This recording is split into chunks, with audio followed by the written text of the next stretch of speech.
All right, we are officially recording. Erin Carson, welcome to my podcast. How you doing? So great. Good to be here. Thanks, Brett. All right, well, listen, we actually met through Any Question. We're now part of this incredible app that is really taking off, and I've been talking about it a lot on my podcast, but I'm so blessed that I get to meet incredible people from all different fields, and we have started a strength channel.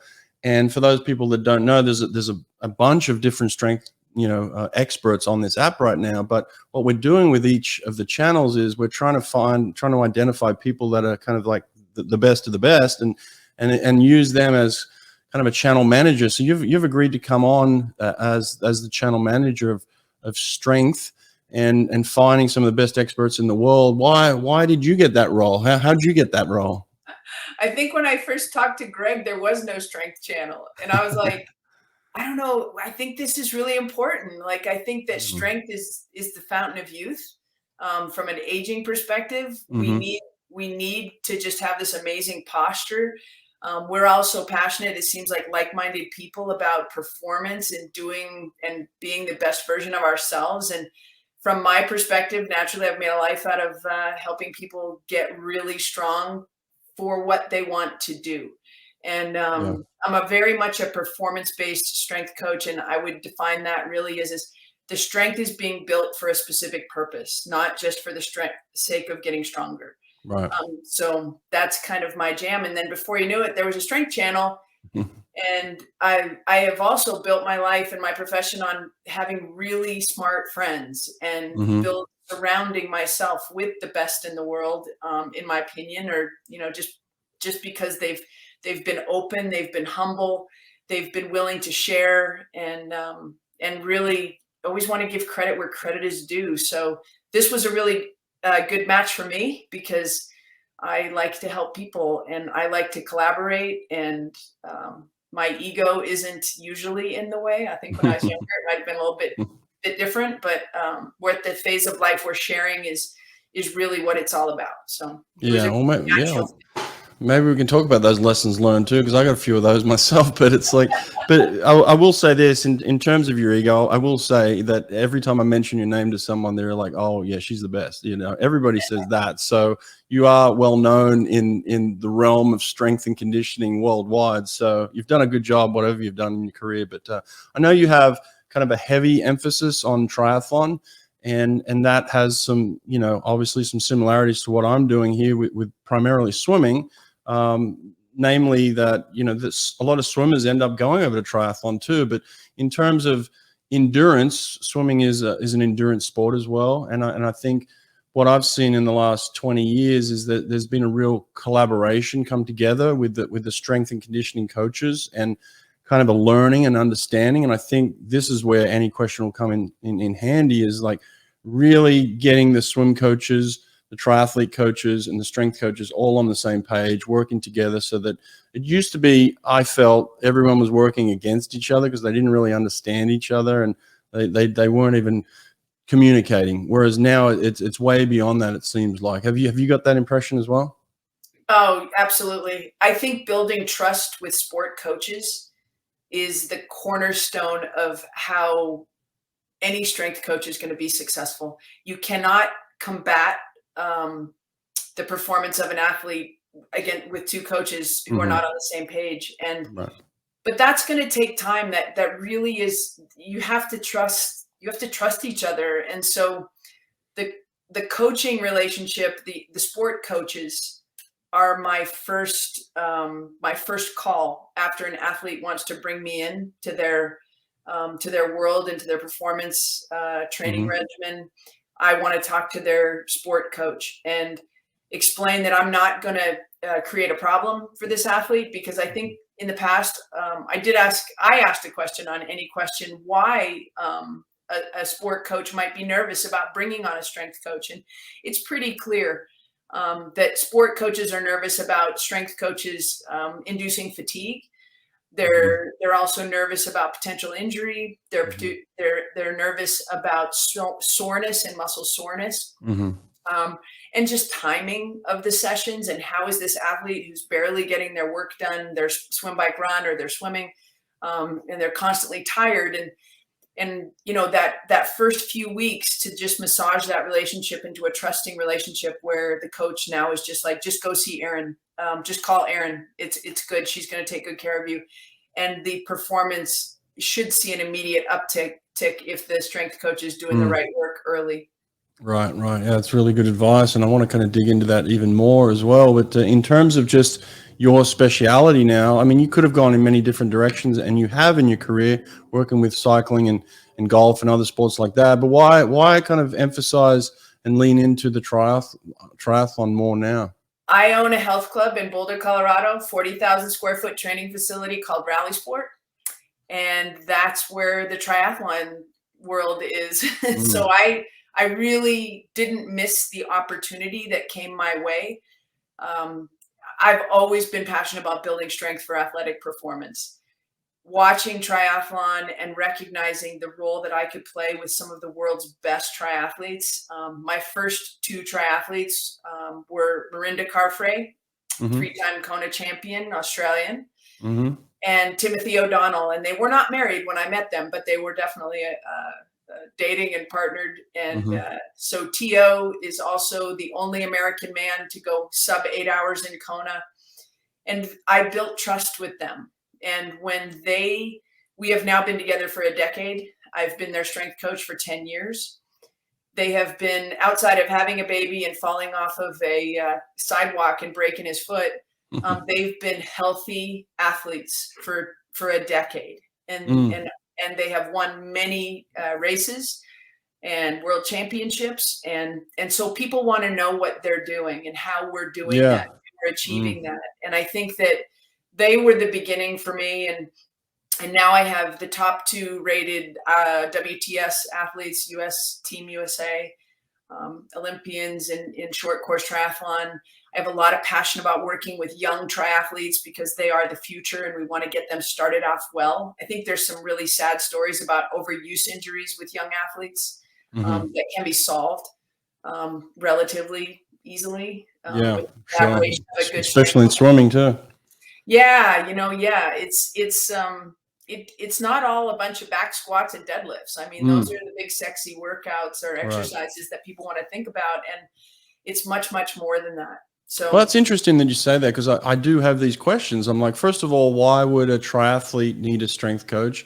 And you can answer that stupid question, and then you can tell me why. What are they doing? Because if it's not back squats and bench press and things like this, what are the useful things to build strength in triathletes?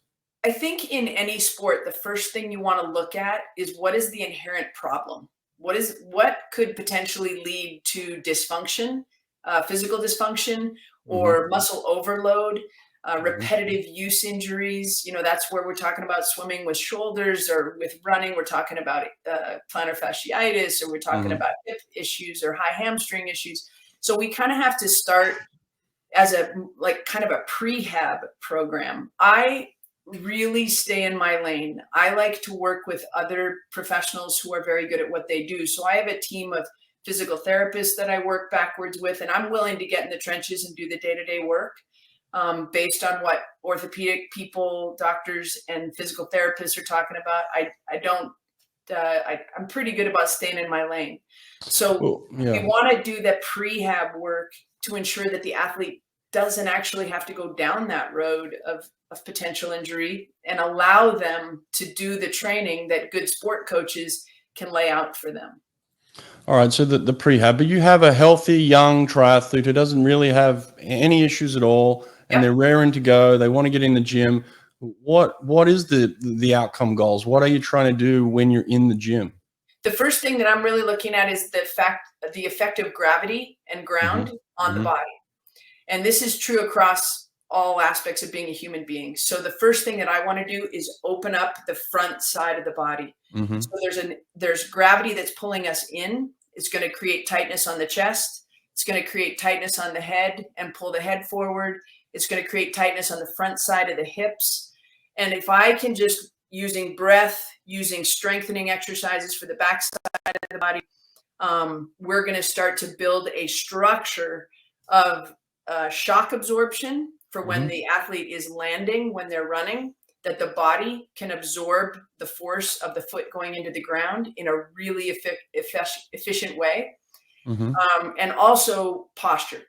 So when we can open up the front side of the body through big arm reaches, and then the second phase of mobility would be to strengthen the other side of the joint. That's going to play a really big role. We also these days are hearing so much about glute activation, and it's kind of a great topic for me because I love to activate the glutes and figure out what is the position of the pelvis and how that's playing a role with great lower body function. Right. And open hips and freedom through the lower body, so that the landings and the landings in the running, or the ability to produce force on the bicycle, or even to the extent of just having open hips and a nice relaxed system in the water. Right. So we want to open up the front side of the body for sure. We want to strengthen the backside. And then there's 3 key areas of mobility that we really want to make sure are mobile and are moving well. And that would be the ankles, the hips, and the thoracic spine. And so those are really my foundational landing places that when an athlete walks in, sometimes you can tell from just how they present themselves when they walk in the weight room that there's some tightness going on, that there's some fatigue going on. Yeah. So we have to just have these anchors, philosophical anchors, that we're willing to change the plan in a moment's notice based on what the athlete brings in. And sometimes they bring in a ton of fatigue, and we have a session planned in the book that says we should be doing this workout, and you have to be able to pivot and just be like, that's not what that kid needs today. Right. Yeah. And that's where the relationship just can get stronger and stronger, because then the athlete buys in a little bit. We're not trying to just crush these guys. That's the biggest mistake we can make, actually. Well, triathletes tend to crush themselves. They got that mentality of I got to go, and almost you got to pull them back a little bit, right? I'd imagine. But I mean, as you were talking, I was adjusting myself too, just to make sure that I was sitting in the right spot. But it's true. I mean, as athletes, you do think about your posture, your alignment, you know, your balance, all that sort of thing is so important. Your body is your engine. You know, it's the thing that's going to get you across the line. So you got to take good care of it. Isn't there some sort of forces working against each other in triathlon? Because in swimming, you want really loose ankles. You talked about ankle flexibility and things, but don't you want some stiffness and tightness as a runner? Am I getting this wrong? Aren't they 2 different things for swimming and running? Yeah, that's why when I work with swimmers, typically we're working on lower body strength and stability, because they don't interact with the ground in the same way as a runner or even a cyclist. The cyclists, they're similar to swimmers in that they just don't stand. Their foot is not flat on the ground. Right. But yeah, each sport brings different challenges and different loading strategies or opportunities to get better, for sure. So yes, there's stiffness in between those things. So if we start at the bottom of the foot, that's where the plantar fascia is. That should be stable. And the ankle should be mobile. The knee should be stable. The hips should be mobile. The low back, which is a big complaining point for a lot of people, if my low back is painful or not happy, it's usually the hips are not mobile or the thoracic spine is not mobile. And so the low back can rotate and move, but it's really built to be a stable segment of the body. And the neck as well should be stable. It doesn't mean it should move, but it needs, if the thoracic spine is nice and mobile, and my head can stay still, even for swimming. Right. I know somebody put a paddle on my head one day and asked me to swim with it, and it was just like the worst disaster ever. But it taught me that if my swimmers can rotate, not going to be so much tension on the shoulders, and the head needs to not go with the upper body, and that can create a problem. So Vasa has been the go-to training tool outside of the pool for over 30 years. Vasa's products are ideal for developing power and proper technique in your swimmer's catch. Add a few Vasa trainers to your pool deck, and it's like adding an extra lane to your swimming pool. Go to vasatrainer.com, use code BREAD at checkout, and get 10% off anything from Vasa. Destro Swim Towers. Gain strength in the water with a tower of power. Save $150 per a double swim tower by using code BRETT, B-R-E-T-T, at checkout. destromachines.com. You're dealing with endurance athletes, primarily with the triathletes, right? So in order to be a better swimmer, you generally have to swim. In order to be a better runner, you got to run and cycle kind of thing. So how do you address endurance in the gym to build endurance that is transferable? Can you do that? Sometimes, but sometimes. When I first get an athlete and I'm just getting to know them, we can recognize that there's some really start with the ABCs of strength and conditioning. We want to make sure that they know how to stand tall and push. I'm not a big bilateral overhead pusher, but they do need to push maybe one arm overhead and just see how the body reacts to that. So we're going to definitely hit the ABCs of muscular endurance just to make sure that they can do the movement well, because skill development in the weight room is kind of part of the ABCs. It's getting good at it. So you don't have to think about it too much. There's neural load that comes with fatigue that we want them not to have to use too much of their brain when they come into the gym. So early in the relationship, we want to make sure they get good at things. Their skill is high.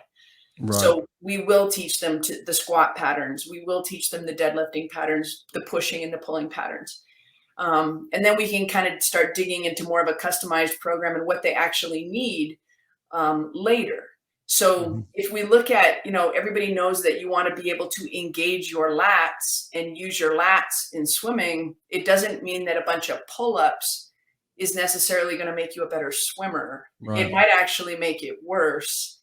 So you have to really work closely, I think, with the coach to make sure that you're not getting the athlete in his or her own way by building up something that maybe should be quieting down a little bit and strengthening something else. So there is a situation where even if they're really good, they're front pack swimmers, I don't need to do much other than stay out of the way and keep them healthy and keep their thoracic spine nice and mobile. I'm not going to win them a gold medal in the weight room. They're going to win the gold medal because they practiced really hard in the pool and they had good coaching. And I'm just going to try and stay out of the way and keep them healthy. Wow, that's interesting. So you're kind of comfortable with kind of being in the background of a performance. You don't want to be in the forefront. Like a coach almost wants to be there with the athlete sharing the glory, but for you, it's a little bit stand back. Is that right? Yeah. I think any strength coach, we get used to that. You watch the Super Bowl and all the coaches and all the players are there, and then the strength coach is always in the back, and sometimes they don't even go up on the stage. But I think that we can find a lot of intrinsic pride in knowing we played a large role, because if you can keep athletes healthy, and you can slowly over time create strength and balance in the body, we're going to have a lot of fun and we're going to have a lot of success. Winning is fun, and I love winning. Don't get me wrong. This is it. When my kids come in and even just personal bests, just progression. We want to see constant progression. Right. You can't tell me that there's not a strength coach somewhere smiling because they've been working with Tom Brady for the past 5 years, and at the age of 45 have got him to these Super Bowl. There's someone behind the scenes doing something really well with people like that. Well, so Tom's very close with his strength coach. They wrote the book TB12 together and just developed a really wonderful way of understanding force absorption, called pliability, which, he didn't invent it by any means, but he really brought it to the forefront. Even our hockey players need to be able to absorb force, reduced force. We always talk about strength and conditioning. We talk about force production. How much can I lift? How much can I push? How much can I pull? When really what we need to look at when it comes to performance, we need to look at how much can I reduce force? How much can I control force in a really, really healthy way? And let alone, how can I transfer that force onto the playing field? Most strength coaches would say straight up, my most skilled athlete in the pool is horrible in the weight room. I can't even get him in there, and not everybody needs the same thing. So Yeah. Is this something you can start young, like a language, you learn a language young? Is this something where you can learn the language of strength and conditioning young? And do you have, what ages come into your gym? So currently I have kids as young as 9 and 10 that we play with. And one of my mentors is part of the Institute of Motion with Michelle Dalcourt and Ian O'Dwyer. Mm-hmm. And hopefully we'll get them on the channel, because they really talk a lot about play and really finding joy and competence in the weight room. And it's okay that we laugh, and it's okay that we're playing catch, and it's okay that we're working footwork, and Right. just force reduction through stopping and going. Jess on the channel is a WNBA coach, and she does so much change of direction stuff. Mm-hmm. Yeah. Because we have so many ACL injuries with our young athletes, both male and female, non-contact injuries. We need to be able to reduce force and change direction. So it can be really, really fun. And if those kids are having fun, it's something that they're going to continue with. But I have worked with a lot of young triathletes from Canada. If you look at any federation, you're going to see either a systematic caring of their young athletes or a systematic injury-prone young athletes. Injury-prone young athletes under the leadership, like really good, high-functioning, high-performing young kids, getting stress fractures is just not okay. It either means the sport coach is overdoing it, or there's not enough strength development to support the kind of training that they're doing. And as they go through adolescence and into their, where they can potentially make an Olympic team, or they can potentially get a college scholarship, I think it's super, super important to have the skill in the weight room, to be able to just really support that high level of speed, power, skill, all of it. I'm working with a lot of goalies right now from Hawke, and just kids like 17-year-olds with torn labrums. And that's a lack of strength and mobility and function in the hips, and or just maybe too much ask in the training room. So how many times a week, and how long do they have to be in the gym to develop these things? Maybe from their teenage years all the way up to the pros. Like what are they doing, and how long are they in there? Well, I think one of the coolest things about what I have figured out is you don't need an hour in the weight room. For some reason, we just got an hour in our heads that you had to have an hour to do a good gym program. Through the pandemic, I developed a lot of programs that people started building little home gyms at home, and you don't need a lot of equipment. That was a question we got. If I was putting stuff in my house, what would you put? And I would put a couple of sand bells. They're like dumbbells, but they're just neoprene little pads that you put sand in from the sandbox sand. And then I would definitely have some kettlebells. You can use them like traditional kettlebells, but you can also use them like dumbbells.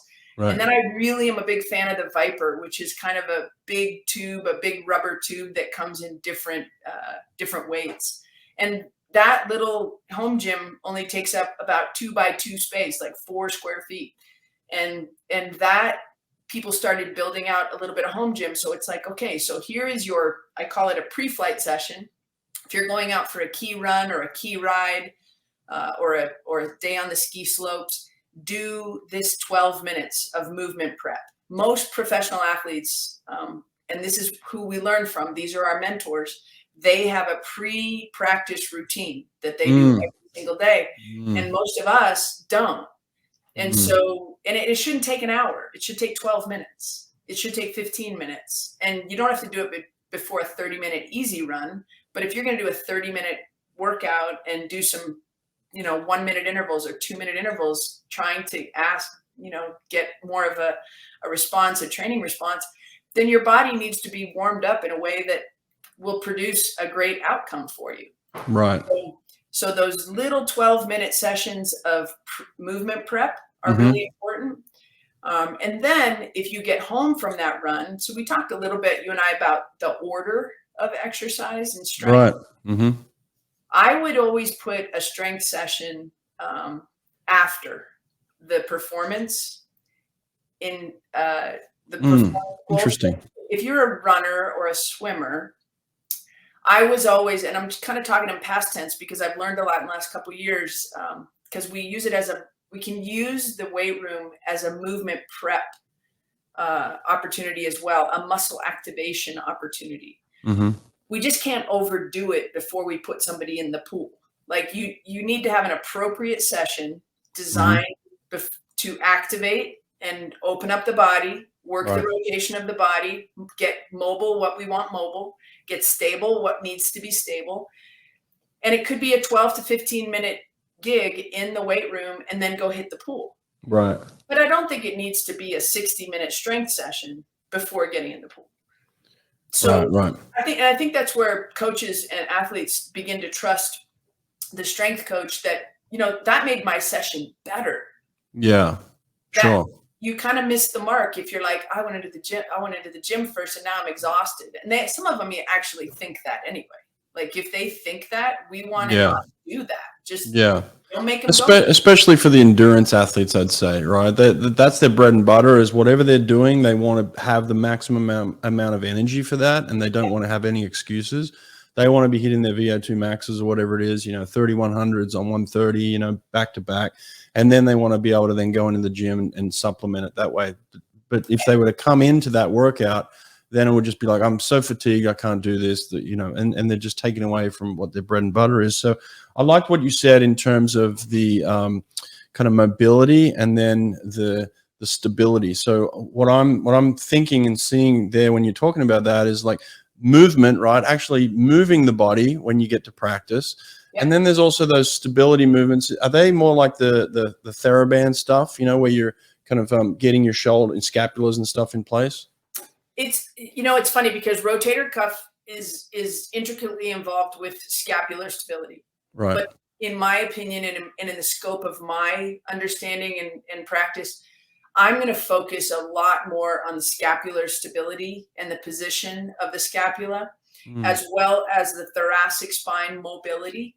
Mm-hmm. If we can get those two things right, chances are very good we're never going to have to deal with a really specific rotator cuff situation. And in my opinion, strength coaches that go down the rabbit hole of trying to become physical therapists, it doesn't go as well as it could if we didn't have a team approach. If it's one thing if you're a strength coach following the protocols set forth by a physical therapist, it's another thing if we're trying to avoid a physical therapist by doing specific rotator cuff, because you could actually fatigue those small muscles with the warm up and then put them more at risk with the athlete going into the pool. If we just focused on everything that would retract and depress the scapula or just create great function through the shoulder, the rotator cuff is usually going to be a little bit happier. Right. So it's that repetitive motion and that fatigue, and it's a setup, So in my opinion, if you have a healthy athlete, a very easy, low volume little rotator cuff routine is super cool, but the paddle pulls, when they're warming up their lats, or maybe even a single arm push and rotate to make sure that the arm is getting over the head. I'm not trying to mimic the swim motion as a strength coach. I'm just trying to set the kid up for success so the coach can do his or her job. It's interesting that you say that, because I saw an answer on any question with James Gibson, who's one of the top swim coaches in the world. And he actually said that in the gym, he prefers that they don't do any movements very similar to what they do in the pool. He's trying to get away from that because they do so much of the same movement in the pool that he wants to supplement it with other things, right? Yep, exactly. And that's true of any sport. I work with it's almost funny to watch strength coaches mimic a golf swing with a golfer. Right. You're like, you are screwing up that golf swing so much. It's tough for you. You got triathletes; they do everything. So it's like you've got these. What are you left with? So there's lots. I guess so. Then it's important for you to know the setup of what they're going into and what they're coming from. Then the plan would be really important. You can't just have an athlete walk in and you say, all right, we're going to do this today, and have no idea what they've come from and no idea what they're going to walk into. Is that correct? Yep. Yeah, you know, the biggest thing about once an athlete demonstrates great skill in the weight room, it gives you a lot more latitude of how we can use it to enhance the entire year of performance. So it's very difficult with a new athlete. And sometimes that can take me up to 2 years. I'm always looking for a very long-term relationship. And I've been very, very lucky to have long-term relationships with my athletes that we can evolve. And it's like in year 3, we can have 4 little strength phases where we can actually get under some really good load, get a very nice hormonal response from the time we spend in the gym. We're not even trying to enhance performance. We're just trying to keep the athlete as healthy as possible. Most of our championship races come at the end of the season, and that's true of most sports.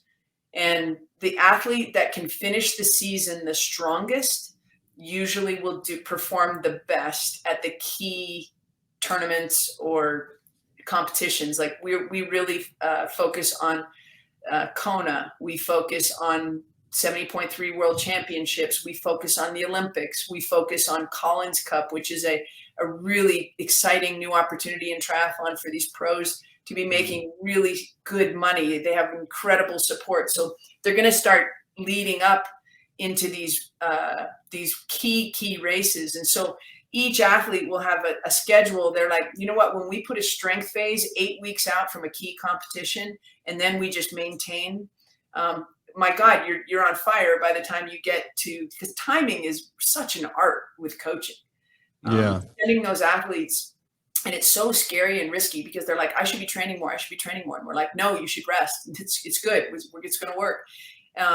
So those are fun stories to listen to with amazing athletes for sure. So that timing is going to be different for each athlete. That's why we want to have the long-term relationship. That's why we can trial and error a little bit with some less important competitions. But finding the magic for each athlete is really important. I've got a big key race this weekend. Timothy O'Donnell is racing at Ironman Des Moines for his spot in Kona. So he has to get on that podium to win a slot to the World Championships. And we've been doing a lead up for this for quite some time. And this weekend, hopefully it'll all come together. But do you do a taper of some sorts with someone like that who's going into an event like that? 100%. And he is very different than his wife. So if Rinny were doing this same race, their last 2 weeks would look completely different. Right. Rinny really likes to lift the week before Kona or a main Ironman. It makes her feel good. It lifts her up. It elevates her energy. Tim prefers to just do a bunch of mobility and just making sure that he's solid on one leg. If we need to do any muscle activation or challenges that tend to switch on for him, we'll do some of that stuff. But he kind of likes to be left alone. Mature athletes, they'll vibe, and we have to listen to them. Yeah. We individualize training in the pool, so why not individualize your nutrition? Erica Beine of Beine Wellness Building will help you and your swimmers get exactly what each athlete needs through genetic testing and personalized nutrition plans. So stop guessing what you should and shouldn't be putting into your body. Athletes within a few weeks have noticed they're recovering faster because they're fueling their body with what they need and staying away from what their body hates. Erica understands swimming. She gets it. She's worked with over 20 Olympians, including the fastest man in the world, Caleb Dressel. Group discounts are available, so go to Beine Wellness Building and get in touch with Erica today. That's Beine, Beine, wellnessbuilding.net. Swim Angelfish. Swim Angelfish is an online certification program that strengthens your teaching curriculum to serve swimmers of all abilities. Swim Angelfish will prepare you and your instructors with the skills to teach swimmers with autism, physical disabilities, anxiety, sensory and motor conditions, and more. Learn to teach skills faster and with more comfort with Swim Angelfish. Apply for an Only Alpha Pool Product Scholarship and receive up to 50% off your certification. Go to swimangelfish.com today to apply. It's interesting that the professionalism of all sports, really, but triathlon, especially the last 20 years, I'd imagine there's more money, there's a lot more depth, right, at the top end as well. So I'd imagine you've seen the quality of the athlete just get better, bigger, stronger, faster type thing, you know? So like what has that looked like over the last 10, 15 years, and where do you think it is right now? It's really exciting and interesting because we have the college recruitment program here in the United States where we're going out to universities and we're trying to identify really fast runners. We're looking for primarily, I think, swim runners, people who know how to swim really runners. well. Is there such thing as a swim runner? Gwen Jorgensen. She's amazing. So our last U.S. Gold medal winner was Gwen Jorgensen, and I believe she was at the University of Wisconsin. I hope I don't get that wrong. Right. And there's a girl now. I'm going to butcher her name, but like a girl from Great Britain who's super good too, right? Who's their team swim background. Most of them now will come from a swim background because the timing is such that your children are in the pool. Like if you love triathlon, right, the kids are in the pool and they're on swim team, and then we try to evolve them, and hopefully they like running, because cycling is probably the easiest one to teach a good athlete. We can teach them how to ride a bike. Right. We try to steal the swimmers. Hopefully they've done some running. Gwen, I know, was on a high level swim team all through high school. Right. And she ran track. So that's a potential for a gold medal. And she proved actually that it was magic.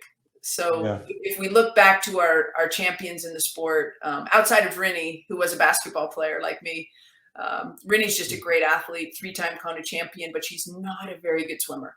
And she has to stay in the water a lot, and she comes out of the water 9-10 minutes down in an Ironman, and then she chips away in the bike and she chips away in the run, and she can win. Right.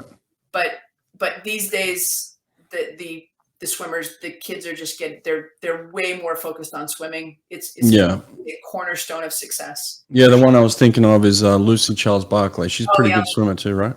Yep. And she has a hip fracture right now. And actually, Lucy has a really, really cool YouTube right now at the Red Bull training facility. Right. And I have a few of my athletes. I do not coach Lucy, but if all I know is a couple of my athletes says Lucy should have been training with you, because everything she's doing at Red Bull, we do. And her biggest message of takeaway in her YouTube was, I was focusing on the big muscles, and I should have been focusing on the little muscles. Gotcha. Right. Okay. And it's a really great YouTube. People should watch. I was going to say that. What's the difference between what the good people are doing and what the bad people? So the bad people are training the bigger muscles. The really smart people are training the littler ones, and building that strength and stability that way. That's interesting. How did you catch on to that? Was it just trial and error for you, or just you're smarter than everybody else? How'd you do it? I'm not smarter, but I got big ears, and I think when we surround ourselves with smart people, and I think Michelle Dalcourt, I'm going to get him on any question, because Michelle is just one of the smartest guys I know. And he started looking back at the hockey players. We're all Canadian. I don't know if you know that about me, but I'm actually Canadian. Okay. So I won't hold it against you. We're really training a lot of hockey players, and it's important that they can take a hit. It's important that they move well. It's important that they don't get injured. And Michelle and his team started looking backwards, and they're going, you know what? The kids that don't get injured grew up on farms, and they did all this. You know, they threw bales, they chucked poop out of the stalls. They just worked, and they grew up lifting stuff. And so a lot of the training protocols where I come from, I'm definitely very traditional with my NSCA credential with certified strength and conditioning specialist, which is very traditional strength building, foundational athletic development. But then there's some crazy stuff to think about out there when we start thinking about movement, and we start thinking about smaller muscles, and we start talking about function and integrated motion rather than just build a bigger quadricep. Right. Right. So from my background, Michelle was the leader for that and taught me to start thinking backwards.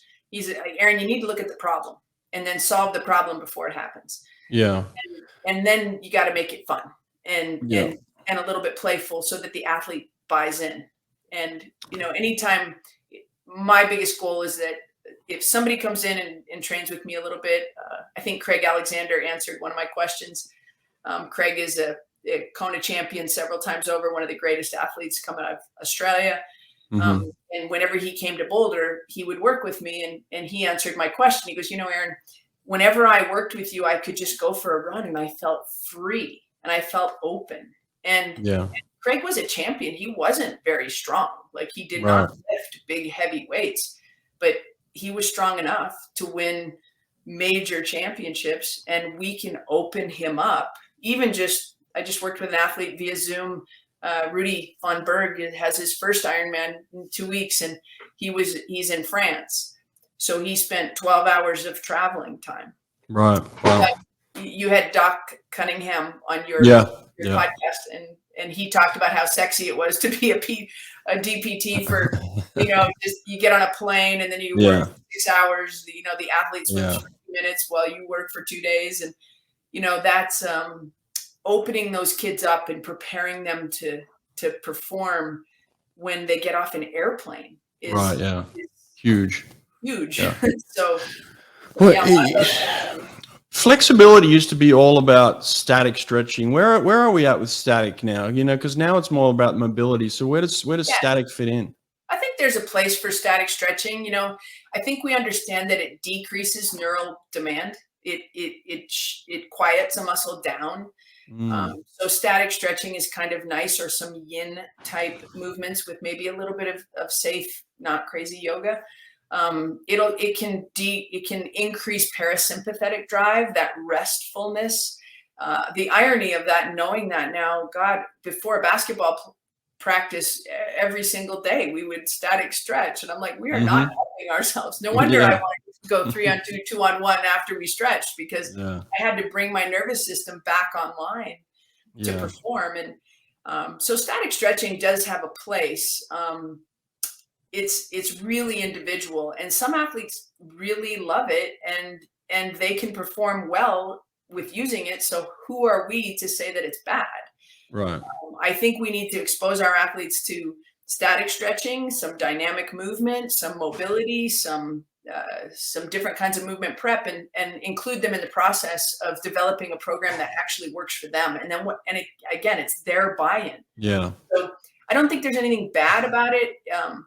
But a larger percentage of athletes probably perform better with dynamic mobility than they would with static stretching.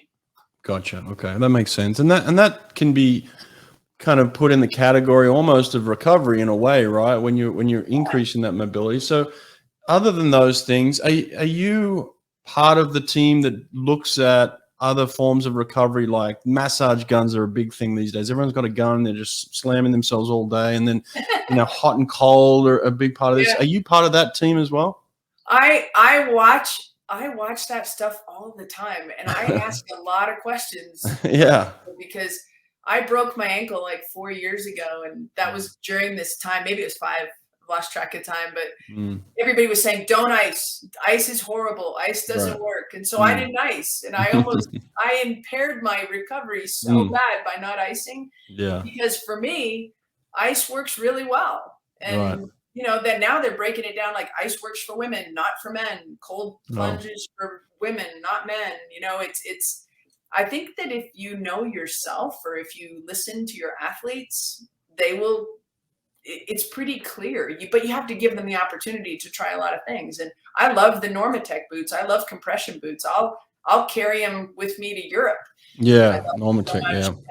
But there's people that hate them. So they're like, why would I do that? And it's hard to argue with, they hate. Hate is a big word. I hate when we do that. Well, I'm never doing that again with you.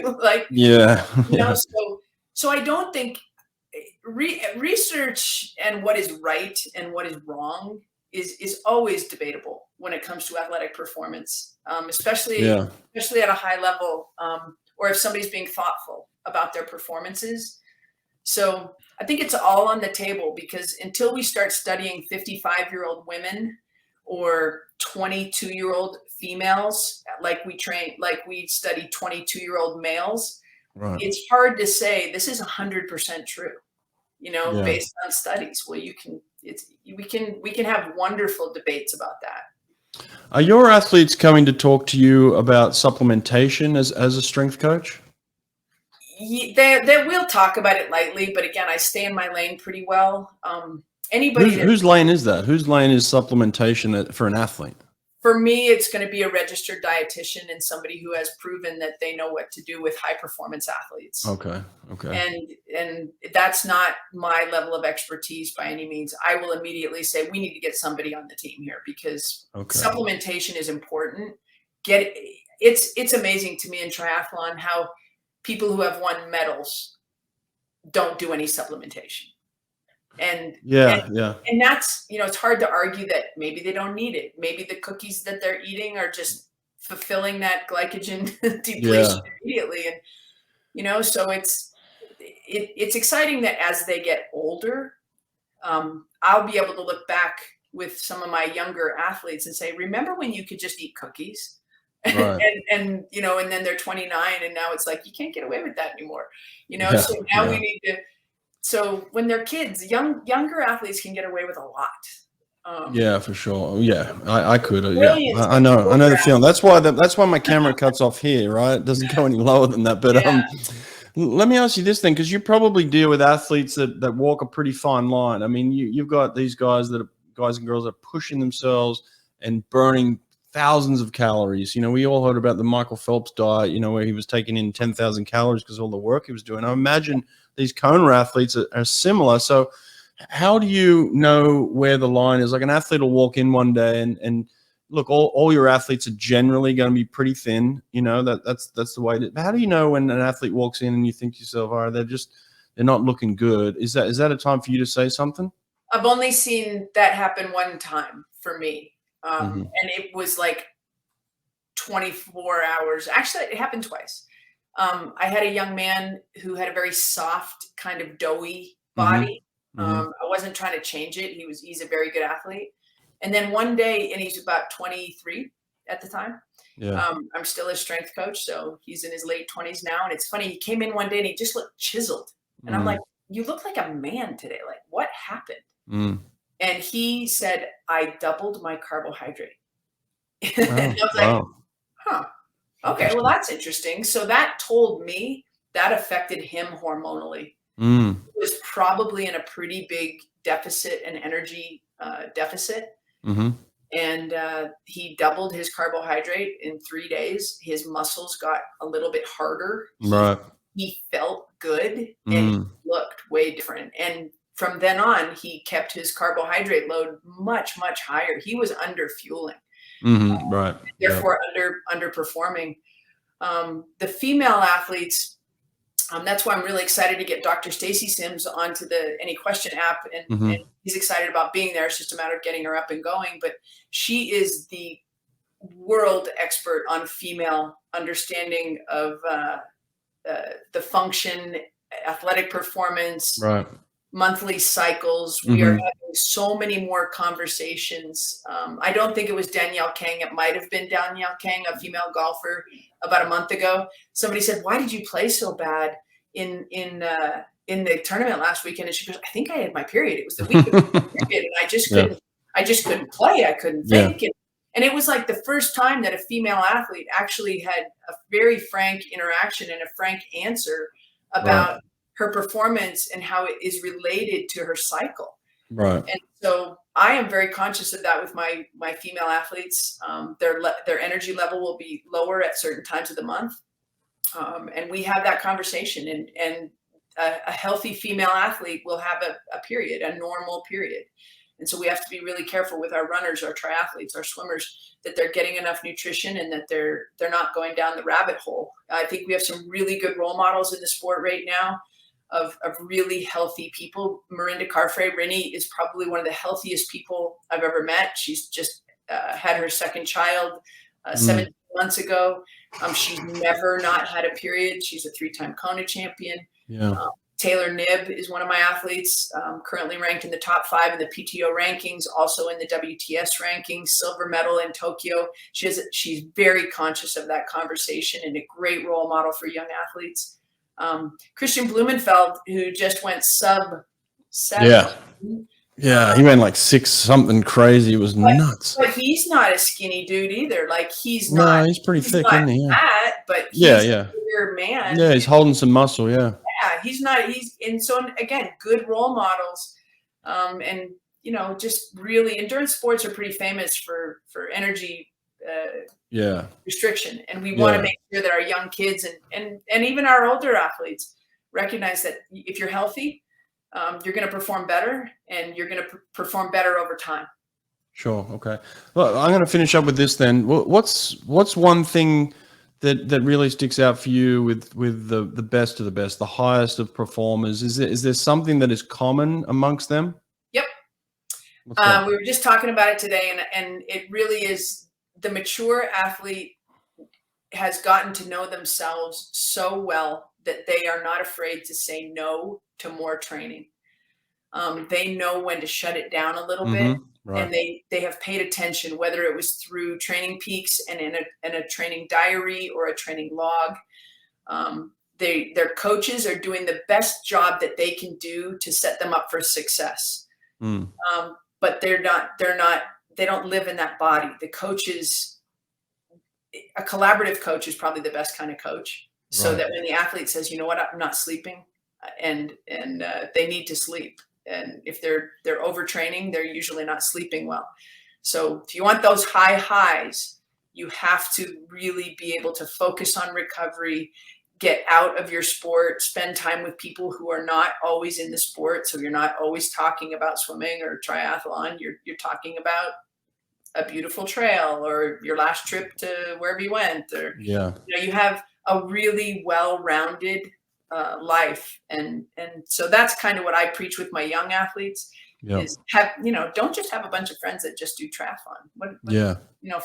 Find lots of diversity in your life and balance, and so that seems to be a really good common denominator for longevity in the sport.